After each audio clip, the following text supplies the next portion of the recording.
थोडासा गरम मसाला आणि बाकीच्या गोष्टी घालायच्या आहेत. काम करू पहिले. काळी मिरी, वेलची वगैरे याच्यातच घालतोय मी.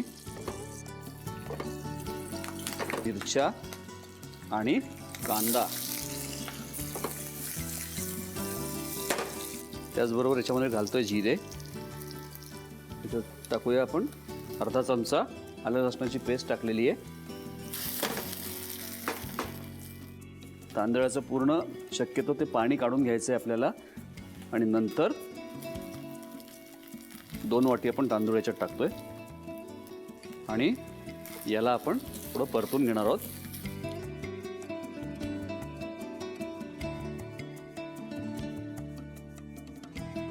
याच्यात टाकतोय मी थोडेसे मटरचे दाणे, गाजर. आता याच्यात जाणार आहेत हे मशरूम्स. मीठ आपल्या अंदाजाने टाकायचं आहे आणि आता याच्यात जाणार आहे हे दूध आणि पाण्याचं मिश्रण. हे पुलाव वगैरे करताना बऱ्याच वेळा दूध आणि पाण्याचं मिश्रण टाकतात हॉटेल्समध्ये पण. याचं कारण हे आहे की थोडासा एक व्हाईटनेस पण त्यांनी येतो, त्याचबरोबर त्याची चव सुधारते. पुलावची जी चव आहे ती एक थोडीशी रिच मस्त आहे ते चव. काजू वरती पण टाकू आपण आणि याच्यामध्ये पण टाकूया. याच्यावर टाकतो पुदिना, ओलं कापड घेतलेलं आहे मी.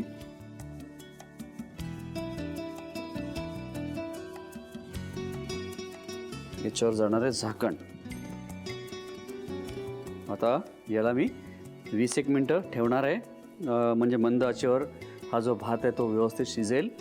आणि त्याच्यानंतर बाकी सगळ्या गोष्टी आपण याच्यात टाकलेल्या आहेत. फक्त याला काढून मी प्लेटमध्ये वरती आपले जे कलरफुल जे मोती केलेले आहेत आपण ते वरती टाकणार आहे. थोडे काजू टाकणार आहे आणि त्याची सजावट करून घेणार आहे. मंडळी, मी हे करून घेतो, तोपर्यंत तुम्ही साहित्य आणि कृती लिहून घ्या. शाही मोतिया पुलाव करण्यासाठी लागणारे साहित्य: तांदूळ, दूध, किसलेला पनीर, मशरूम्स, चिरलेला गाजर, कांदा, काजू, खडा मसाला, साजूक तूप, हिरवी मिरची, पुदिन्याची पानं, पालक पेस्ट, उकडलेल्या बिटाची पेस्ट, हिरवे वाटाणे, वेलची पूड, आलं लसूण पेस्ट, जिरं आणि मीठ. कृती: प्रथम तांदूळ भिजवून घ्यावेत. एका प्लेटमध्ये पनीरचे 3 भाग करून त्यातील एका भागावर बिटाची पेस्ट, दुसऱ्या भागावर पालक पेस्ट, वेलची पूड, मीठ आणि कॉर्नफ्लोअर घालावं. पालक पेस्ट घातलेलं पनीर नीट एकजीव करून त्याचे छोटे गोळे करून घ्यावेत. खोलगट पॅन मध्ये तूप आणि तेल गरम करून घ्यावं. बीट घातलेलं मिश्रण नीट एकजीव करून त्याचे छोटे गोळे करून घ्यावेत. त्यानंतर कुस्करलेल्या पनीरचे छोटे गोळे करून घ्यावेत. पॅन मधील तेल आणि तुपामध्ये तिन्ही रंगाचे गोळे आणि काजू तळून घ्यावेत. कढईमध्ये दूध घेऊन त्यामध्ये थोडंसं पाणी घालून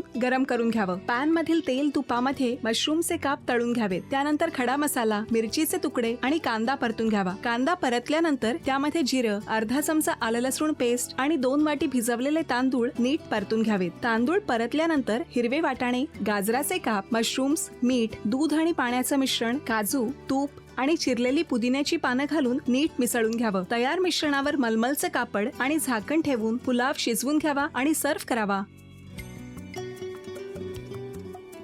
तर अशाच एक आजी आणि त्यांचे सुनबाई इथे आलेले आहेत. आपण त्यांचं स्वागत करूया. नमस्कार. नमस्कार.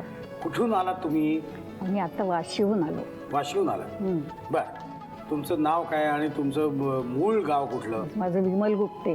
बर. यावल, खानदेशांमधली तालुक्याचं ठिकाण यावल. यावल. हां, तिथे मी शिक्षिकेची नोकरी करत होते मराठी शाळेत. बर. लग्नानंतर मुंबईला आले.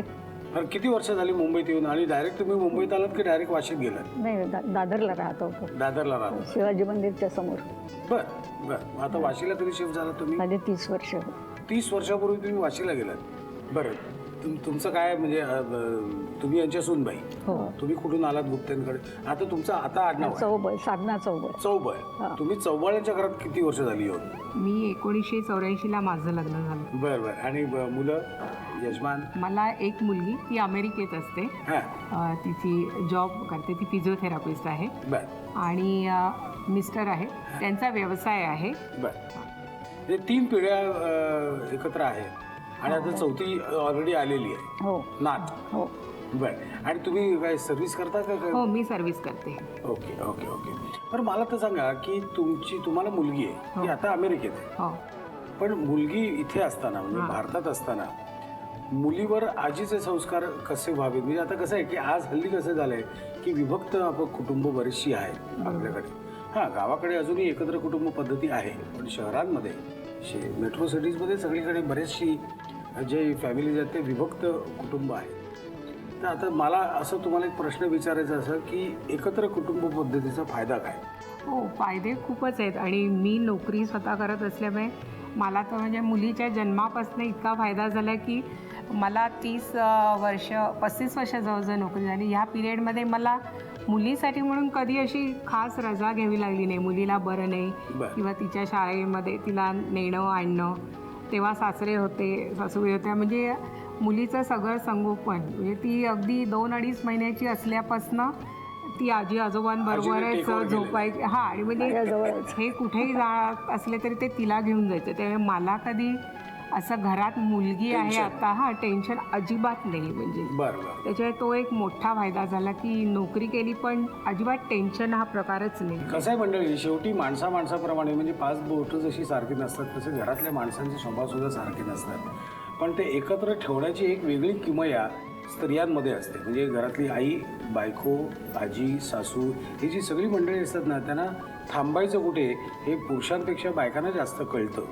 त्यामुळे पूर्वीची कुटुंब पद्धती होती ती घट्ट होती आणि मुलांवर चांगले संस्कार व्हायचे. आणि एकत्र कुटुंब पद्धतीमुळे सगळ्यात महत्त्वाची गोष्ट मला जी जाणवते ती अशी की घरातले सगळी मंडळी असतात ही एकमेकांवर अवलंबून असल्यामुळे एकमेकांशी अशी अतिशय छान वागतात. बरोबर, एकदम अतिशय छान वागतात त्या. आणि हे वागणंच चांगलं असतं आणि हेच वागणं आपल्याला बाहेरच्या आपण जेव्हा नोकरी धंद्यासाठी बाहेर पडतो तेव्हा हे वागणंच आपल्याला जास्त उपयोगी पडतं.